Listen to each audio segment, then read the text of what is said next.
Assalamualaikum warahmatullahi wabarakatuh. Halo kawan, kembali dengan Marsha Nur Isra dengan NIM A1C2 23033.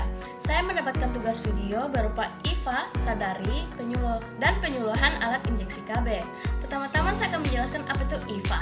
IVA atau bisa disebut dengan inspeksi visual asam asetat adalah metode screening kanker serviks yang sederhana, murah, dan cepat dengan mengoleskan larutan asam asetat atau cuka makan 3-5% ke leher rahim dan mengamati perubahan warna. Materi kedua yaitu sadari atau pemeriksaan payudara sendiri adalah metode pemeriksaan payudara yang dilakukan sendiri oleh wanita untuk mengenali perubahan payudara sejak dini seperti benjolan, perubahan bentuk, dan keluarnya cairan. Dan materi yang ketiga yaitu penyuluhan alat injeksi KB, metode untuk mencegah kehamilan. Tujuannya merencanakan keluarga, mengatur jarak kehamilan dan kesehatan ibu dan anak. Selamat menonton!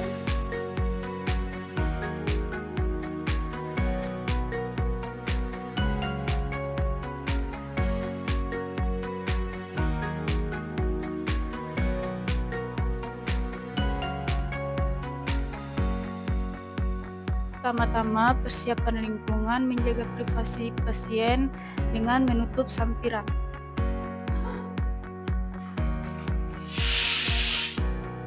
Sekarang kita akan melakukan teknik pemeriksaan IVA atau inspeksi visual asam asetat.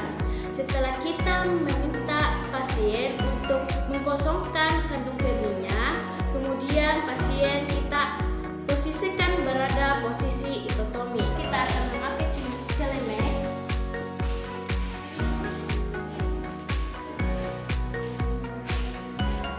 Setelah memakai celemek, kita cuci tangan dan memakai handscoon. Setelah pakai handscoon, kemudian kita memakai dus lubang, memasang dus lubang.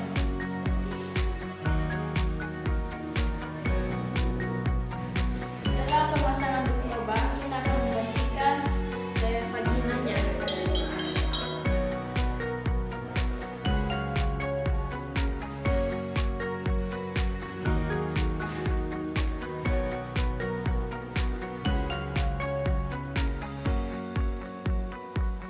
Pakai buang selanjutnya yang bagian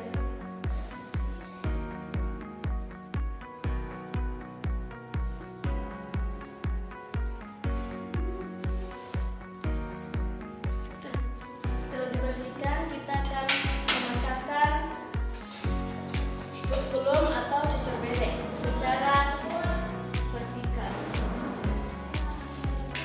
Kemudian putar.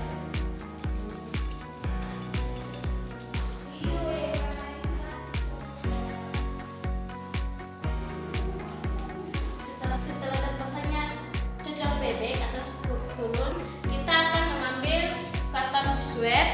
Setelah itu kita beri cairan asam asetat yang telah kita sediakan. Setelah itu kita akan oleskan ketembak pada area serviks dan total di area serviks. Setelah itu kita akan menunggu selama 1 menit. Setelah 1 menit, apabila ada perubahan warna pada serviks, berarti itu tandanya positif. Dan apabila tidak ada perubahan warna putih-putih pada serviks, itu tandanya negatif. Kemudian kita lepas cucur bebek atau spekulum.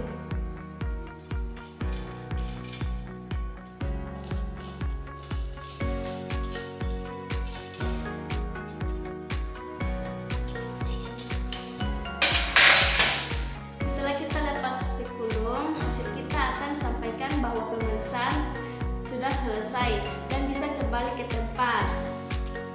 Kemudian kita menjelaskan hasil dari pemeriksaan IVA yang kita lakukan. Itu kita membersihkan alat bahan yang telah kita gunakan dan mencuci tangan. Cuci tangan secara baik dan benar. Pertama, gosok kedua tangan kedua, gosok punggung tangan secara bergantian. Yang ketiga, gosok sela-sela tangan. Yang keempat, posisi kunci tangan. Yang kelima, putar jempol ke dalam secara bergantian. Yang keenam, yang terakhir, gosok ujung jari secara bergantian dan bilas. Langkah yang pertama, buka seluruh pakaian bagian atas, kemudian berdiri di depan cermin dengan kedua lengan tergantung. Langkah yang kedua, posisi kedua tangan lurus ke atas. Langkah yang ketiga, posisi kedua tangan di pinggang. Langkah yang keempat, gunakan keempat jari tangan kanan yang saling dirapatkan untuk meraba payudara dengan gerakan ke atas dan ke bawah, mulai dari tepi paling kiri hingga ke tepi paling kanan. Lalu rasakan apakah ada benjolan pada payudara. Langkah kelima, berbaring di tempat tidur dan letakkan bantal tipis di bawah bahu kiri dan lengan kiri direntangkan ke atas samping kepala. Kemudian gunakan keempat jari tangan kanan yang saling dirapatkan untuk meraba payudara dengan digerakkan memutar seperti membuat lingkaran kecil-kecil mulai dari tepi payudara hingga ke puting susu. Kemudian rasakan apakah terdapat benjolan. Langkah yang ketujuh, gunakan kedua tangan secara lembut, pijat payudara dari tepi hingga ke puting untuk mengetahui ada tidaknya cairan yang keluar dari puting payudara. Langkah yang kedelapan, yaitu meraba ketiak dan area sekitar payudara untuk mengetahui adanya benjolan atau tidak. Assalamualaikum warahmatullahi wabarakatuh. Perkenalkan, saya perawat Marsha yang akan melakukan penyuluhan injeksi kontrasepsi atau injeksi KB. Pertama, saya akan menjelaskan apa itu injeksi KB. Injeksi KB adalah metode kontrasepsi hormonal yang diberikan melalui suntikan untuk mencegah kehamilan. Biasanya diberikan setiap 1 bulan atau 3 bulan tergantung jenisnya. Jenis suntikan KB itu adalah 2. Yang pertama itu injeksi 1 bulan dan injeksi 3 bulan.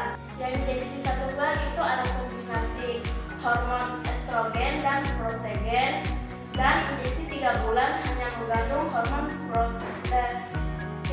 Cara kerja injeksi KB itu menghambat pelepasan sel telur, melebarkan lining cervix agar sperma sulit masuk ke dalam rahim, menepis dinding rahim agar tidak bisa menempel ke sel telur.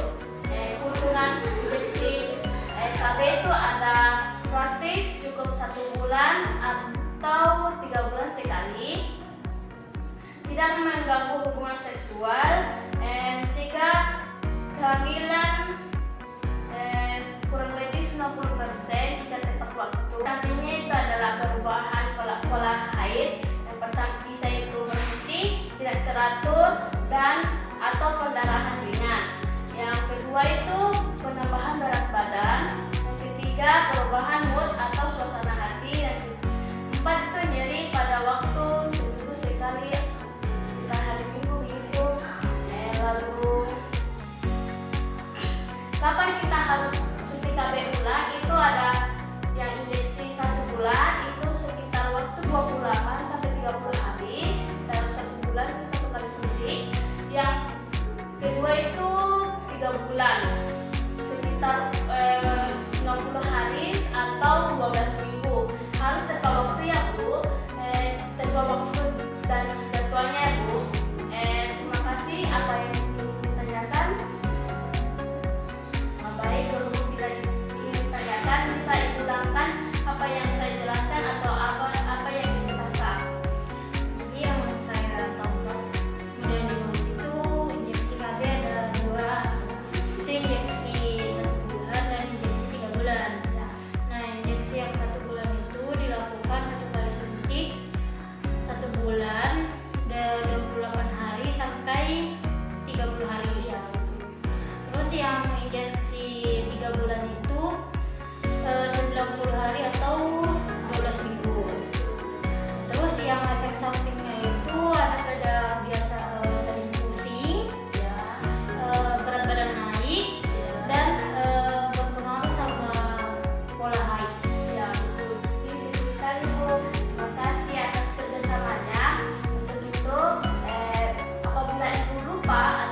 sudah menontonnya kan? Mohon